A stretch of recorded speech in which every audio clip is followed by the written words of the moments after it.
Okay, thank you. So when I think on the initial phone call with Adam, the word friendship came into my head, and I thought, well, that'll probably change. But it never did, and it just built and built and built as the weeks went by. And I was getting ready to all smart in a dress today, and then I thought, well, actually, the shirt that shows friendship better than anything I own is just this cup of tea here with grommet. So I'm not dressed smartly, I'm dressed in a friendship way. To start with, I suppose, around this room are loads of my friends, and I sent out to quite a lot of you on WhatsApp words that you meant about friendship, which I've attempted to put in a word cloud at the end. But I got some really interesting answers, some of which are appearing in the church. And just this morning, Steve said, I realised the actual answer to friendship is I've known you longer than I've known Jesus. And that's not because I'm that old. That is, we started this River Church journey, Steve, Fiona and I, at a very similar time, but I was about 9 months ahead of you, I think. Does that mean I gave birth to you? No, let's not go there. So, yeah, that was not part of the talk, sorry. So, yeah, friendship's very important to me. I choose to be single, and so friends then become very important. My family are important to me, my oldest friends, my good friends, my acquaintances, the people I work with, all of those things, and, of course, Jesus. But for years, without those friends, I don't know where I'd be in life or on this faith journey, to be honest. So shout out for that. I'm going to just shout out words that mean the word friendship to you. Shout words at me. Yeah? Yeah? Cool.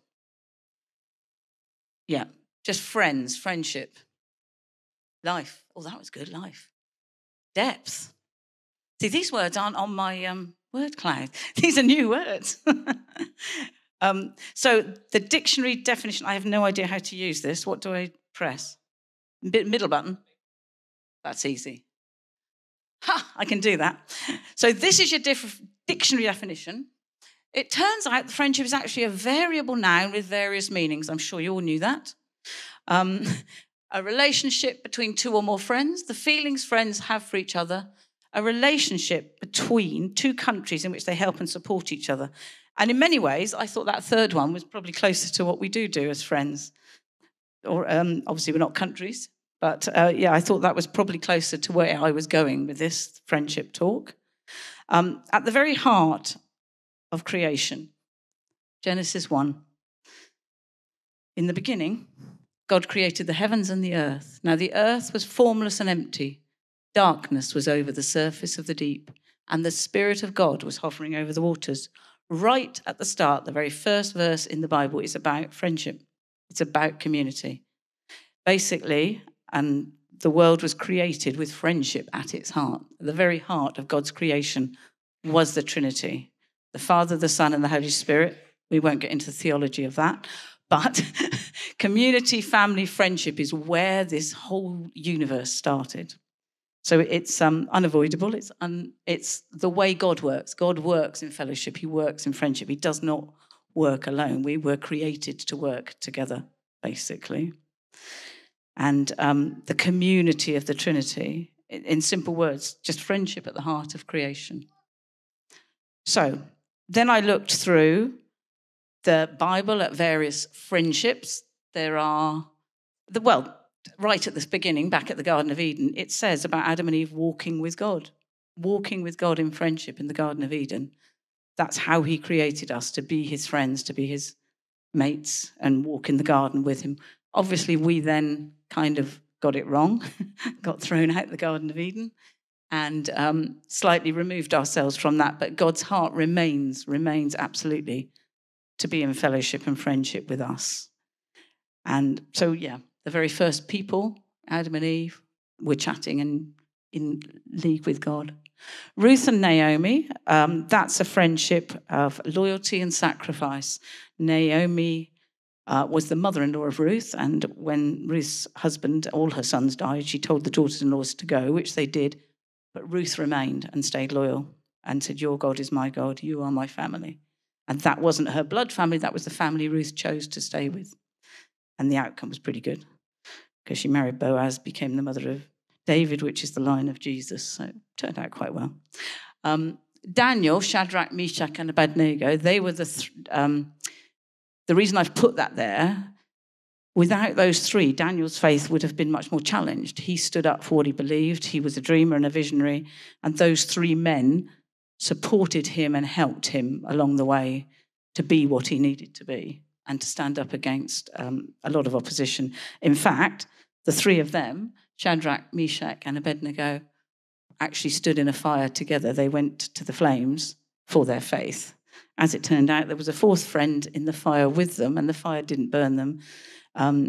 There was a man in there with them, which some interpret as an angel, some interpret as Jesus standing with them, or the Spirit standing with them.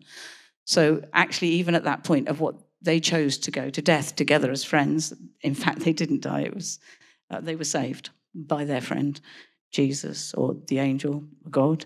And the Trinity for me, when I pray, do I specify Holy Spirit, Father, Son? Generally, I do the three together, as it were. I quite often use the word God or Lord, which you'll see.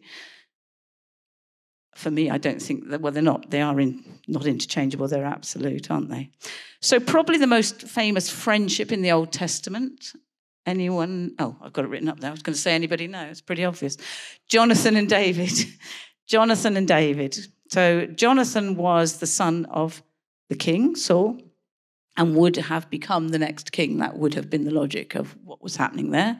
He, however, was very close friends with David, King David, later, and Jonathan actually said to David at one point, I know you'll be king and I'll be following you.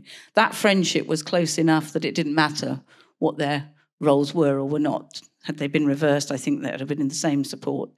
They were closer than brothers, it says, and they became blood brothers, I believe, which was a sort of covenant that they would have made, which angered Saul quite a lot. And they both got into trouble for, but that's how close they were. So that's probably the Bible's most famous friendship in the Old Testament terms. I then looked at the New Testament. Now, the disciples, first and foremost, occurred to me that their friendship with each other and their support of each other, as they went through trying to understand what Jesus was saying and watching his ministry, working it out together. There was a time when he sent them out in pairs together, which must have been pretty scary. In fact, a lot of this came when we were talking about Matthew. We've been looking at Matthew earlier in the year and some of the other talks over the summer. This really struck me that all the people of power and all the people of might that we've been talking about in the Bible, none of them really did it on their own. They all had friends. At the beginning of Moses' ministry, he was like, he wanted Aaron alongside him. He didn't want to do that on his own, and he had his sister as well. The disciples definitely had each other in friendship and had each other's backs all the time. You can see that throughout. But also, of course, Jesus and his disciples, that friendship of Jesus was very, very close. He had his, Peter, James, and John are often quoted. Jesus' three closest friends, Peter, James, and John, and of course Mary, you hear a lot about. But there was also the wider circle of the 12 disciples, and then the wider circle again of the followers of Jesus, who many of whom stayed with him that entire ministry. And he always seemed to work in community. Sometimes Jesus will go and pray alone, but he'll always come back to the disciples. Sometimes they let him down, sometimes they don't understand. But he absolutely relied on his friends throughout his ministry. And you kind of think of, God's here on earth, Jesus is here, all powerful, but actually he wanted to work in community. And I suppose throughout his entire existence, Jesus had worked in community. So of course community made sense to him. And that's how he worked. It's how he worked with the Father and the Spirit. That's how he worked on earth, was with his wider community, with his close friends. His friends Martha, Mary, and Lazarus also he was close to. And we hear about Lazarus, who probably most people are aware is the guy that died and was risen again. Was brought back to life by Jesus just before Jesus' own end of his ministry. And Jesus, there's the shortest verse in the Bible. Come on, everybody knows. Somebody must know the answer. Shortest verse in the Bible. Jesus wept because he knew that the miracle that had to happen with Lazarus had to happen, but it was his friend that had died. And he was seeing the grief of his friends, Mary and Martha, to what had happened. So he was a man of compassion, as well as understanding his own role. He was compassionate. He cared enough to cry for the man he'd lost. And Paul and Timothy going into Acts, Paul, we'll come back to Paul in another slide, but Paul and Timothy worked very closely together in ministry. And in actual fact, if you look at Paul, he always worked in ministry with somebody. He always had a close ally. He always had a group of friends. The letters to Paul always are not only encouraging his friends and thanking his friends, but he's encouraging to meet each other. He said, you should meet this person. You need to work together with this person. He was always putting people together. If you look at the ministry of Paul, it's amazing.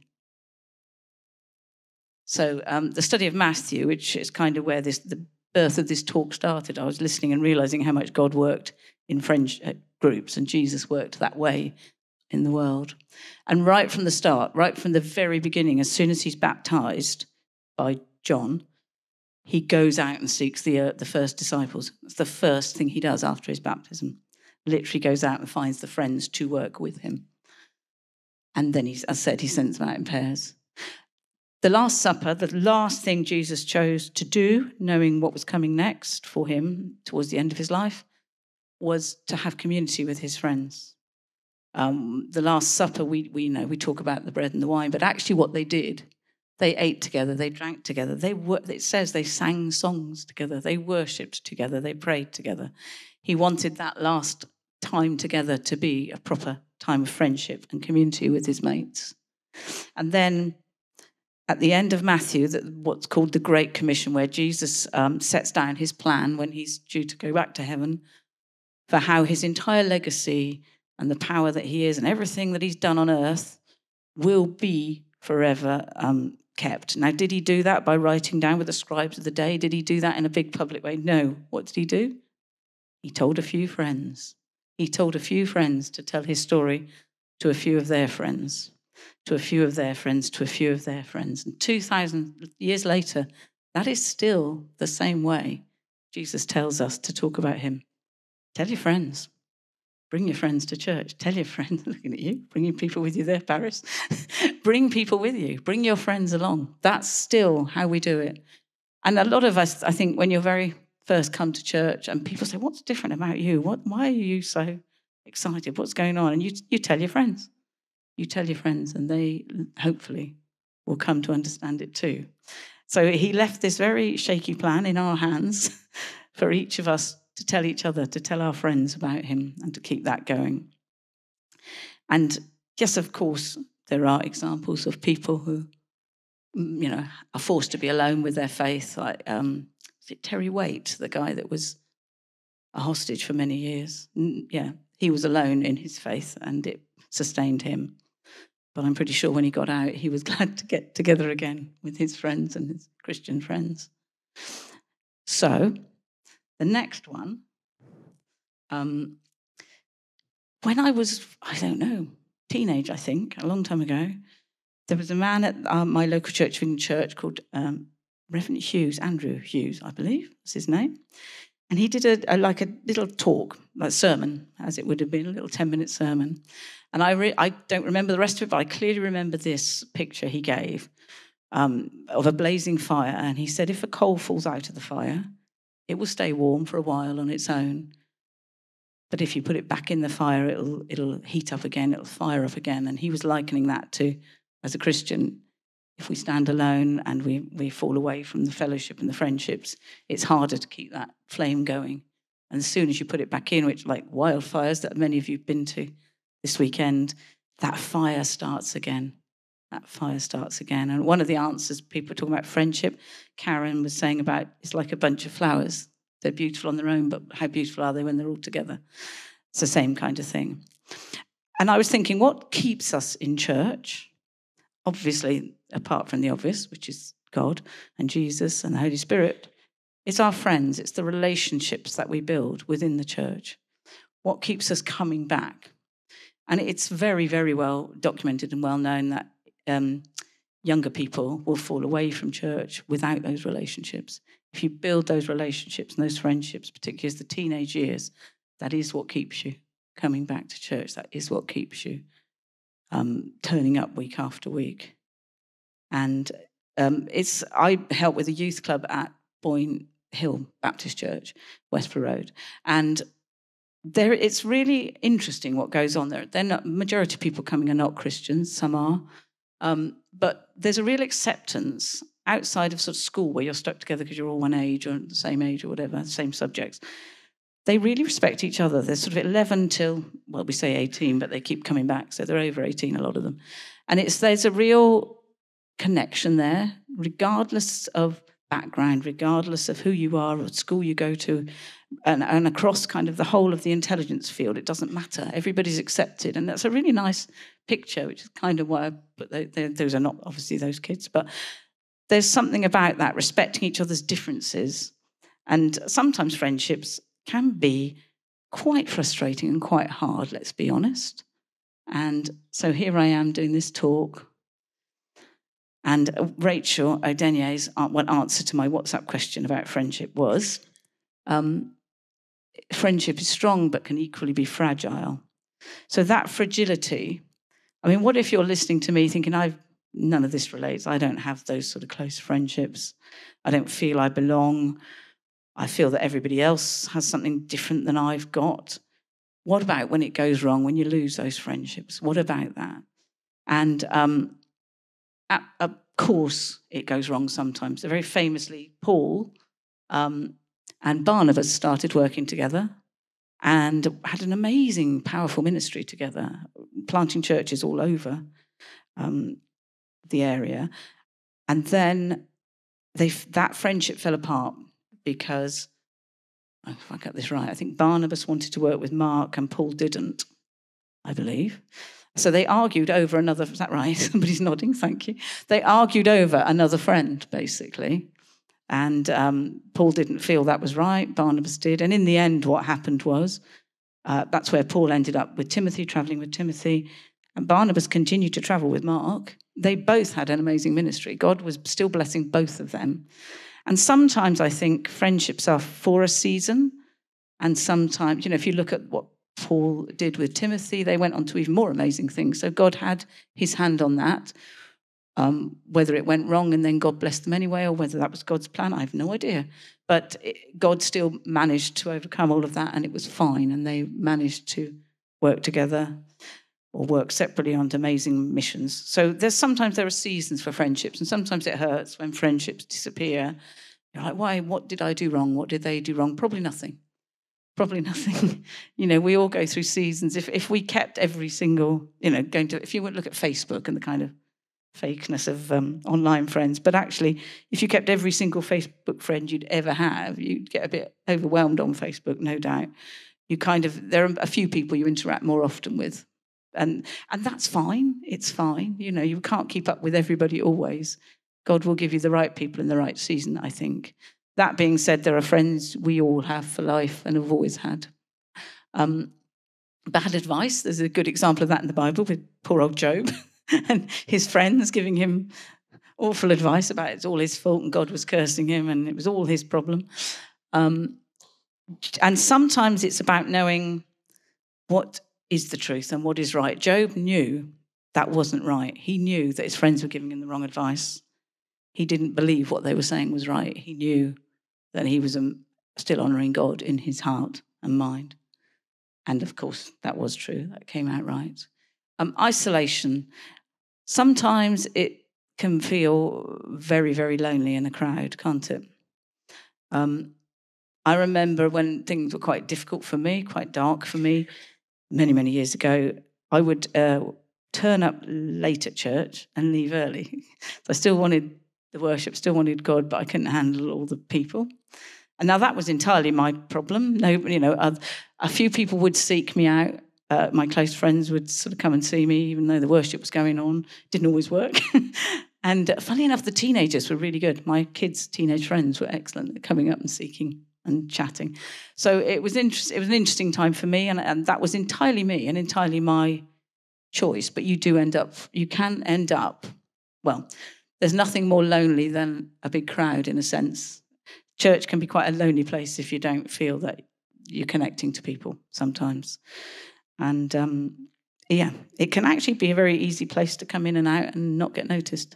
And all of us, if you think about it, sometimes somebody hasn't been for a long time, you think, oh, I haven't seen that person for a while. Or they come back in again and you realise you haven't seen them for a while. So, but when that happens, go and say, so nice to see you, how are you? Or if they come into your mind, you think, I haven't seen them for a while, give them a text, connect to them again. Don't ever condemn yourself for that. It is, we go through life, we go through seasons, and the people around us are always going to be there for us as long as we are ready and willing. And that's exactly the same as God. He is always talking to us. In that sense, Steve was wrong about knowing me longer than he'd known Jesus, because Jesus had known him his entire life. In fact, before he was even born, he just was not aware of that. He wasn't listening. God was always talking. So, yeah. The cage, I remember, oh gosh, this is when we were at the Desborough, I think, still meeting at Desborough School. I remember getting this picture of me in a cage, and I just couldn't see a way out. And literally God was like, turn around, it's open. The cage is open. The cage is of your own making, just turn around and you can get out. So I wasn't trapped like this little budgie. I was actually free. I just hadn't seen it. And that was quite powerful for me. So I remember that one. And sometimes I think we look at other people around and think, oh, they're doing a lot more than I'm doing. So, that didn't come out very well. That's quite pixelated. That is a very beautiful picture of a flower. It's painted, it looks realistic. It's actually painted by one of the pre-Raphaelite artists who were very much into, the Victorian artists, into very extreme detail. They took that flower would have taken somebody a long, long time to do. But actually, it's part of a bigger picture. Can you even see the little pink flower in that picture? Can anybody see it? Yeah. But now, if that person, sometimes the artists themselves did it, sometimes, particularly people like Leonardo da Vinci, they would have had apprentices who they trained to do. Now, that apprentice's job would have... Does this take me back? Yeah. That apprentice's job would have been to do that flower. Now, if he'd have decided that wasn't right because he wasn't doing enough and he wanted to do the book that she's holding, and in the middle of that book there appeared a little pink flower, or a book appeared on the stalk over there, that would have destroyed the whole painting. So sometimes we have our role from God, we have our job to do, we have our little bit. All we are asked to do is get our bit right. We're asked to do our perfect flower. Don't worry about the rest of the painting. That's actually, God is the master artist. Don't look at somebody else who's doing all these things that you're not doing and think, oh, why can't I do that? Why am I not doing? Don't ever compare. Don't ever. As long as you get your small flower right, the rest of the painting is fine. God will look after the rest of the painting. So then, as I was doing this talk, I kind of realised something not at all profound, really. I was thinking back over old friendships, over family friendships, over all the things I've had in my life. And I realised, obviously it's a two-way conversation, obviously trust and openness, and obviously the Holy Spirit, God and Jesus working together. And the two verses that Harriet already quoted today, Jesus said, there's two commandments to remember. Love the Lord your God, and with every passion in your heart, and love your friends the same way you love yourself. That's the love your neighbour as yourself famous quote. That's how Jesus summed up friendship. Love God first and your friends in the same way, and you'll be fine. And actually, in terms of that friendship, I was thinking about who's the person that's stayed with me the longest, been the most loyal, never let me down, always had my back. Who do I always turn to for advice? And I guess the answer is obviously, I realised it's God, it's Jesus. And we can do that whichever way. Sorry, girls. Sorry, my family were there waiting for it to be them. I mean, yes, my kids are my closest friends, but you're trumped, sorry. Yeah, I realised. And one of the things throughout my life I've done, I write when I pray. It's just, I find that easier. I've got a busy old brain, a chaotic brain. And if I write, I just hear God much more clearly, like the thing I read out just now. And that, for me, has been incredible across the years. It's been a real way of upholding me, kind of journaling, kind of talking to God. I wouldn't pick apart what's me and what's God. It doesn't matter. But I find that really helpful. And who do I go to when I've got a problem? Yeah, absolutely. So one of the things I've done across this week, as I've alluded to, I've been asking loads of people at work, on WhatsApp groups, in church groups, wherever I've been, there you go. This took me some time to do. My technical ability not being great. I got extremely frustrated doing this, but that's every word everybody said. So the bigger words are the ones that people used the most often. So that they were repeated words, and I'm going to leave this up here, are the ones that really came up a lot. It's interesting that coffee's bigger than Jesus. I'm not going to analyse my friends here. Hence this shirt rather than the Christian church. Coffee bigger than... No. To be fair, I've asked a lot of people, and a lot of them not in a church setting. So I'm sure Jesus would have been the biggest one if it just been you guys, obviously. But great words, and great that it did come from different sources, I think. That's how people view friendship. I think I'm running out of time, so I won't probably do... I just wanted, really, has anybody got... I know there will be stories around the room about friendships and friendships, things people have done for them. There might also be what God's done for them. And there may also be things that I've kind of challenged. It would be nice to think... Yes, I was going to get you in small groups. I don't think I need to. I think it's worth, as you go away and reflect on this, think who your true friends are. Think about your friendship with God, with Jesus, with the Spirit. And think about how you can demonstrate those friendships as well. So think about what you can give out, what you're receiving, and what God is to you. And also, I think, coming back to the truth and honesty, what are you afraid to reveal? Is there something about you that you're afraid to reveal to anyone? And why? And it would help if you can do that with somebody that you really trust. Find somebody to trust to talk to about this. And I suppose the one I leave you with the most is how you view God. Do you see him as a friend? You know, he's not somebody remote. He is literally your mate. It's how he wants to be. It's what he wants to be to you. So I'm going to throw it open. Has anybody got anything they want to say, anything they would like as a demonstration of friendship? You probably all will agree that this beautiful, wonderful, kind-hearted lady, you might have all known her longer than what I have, but all the years I have known her, there is one thing that came up, and it just sort of says, if it's dated, but if friendship lasts longer than 7 years, you're no longer friends, you are family, which with Belinda is definitely. And I've just stayed in a beautiful B&B, just very last quick one, and it just said on it, welcome, you may enter as guests and leave as friends. And that was in the B&B. It was a beautiful place I stayed. But then the first thing that came to my mind was with the friends with Belinda doing this is church group, Belinda, everybody, it's always the same. Everybody enters as a guest, but they always leave as friends, and you've got friendship. Perfect. Here you go, there's your prize. I got prizes, see? Anybody else wants to? Anybody else want to say anything about a friend or friendship? I can bring the microphone to you. Put your hand up. There is a pen to be won here.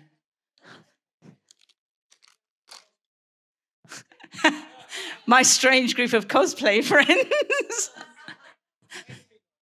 Well, Doctor Who, I mean, it's a close second to Jesus in my life, as you know. But there is up there. There is like laughter and fun. See, you spoke out. Anything else to say? No. Anybody else? If I'm roving about. Anything about friends, a friendship? Anybody? What's my central message? Oh, love strong coffee. I never saw that as coming together. That's quite funny. I also really like the non-judgmental. So many people said that. So many people. And somebody else, like just a place that you can be angry and trust them with it. So there's some really good words up there, aren't there? I don't know where the word net come from. I think sometimes if it was a word that was meant to go, oh, net, a safety net. You're right. That is what they meant. There you go. Anybody else?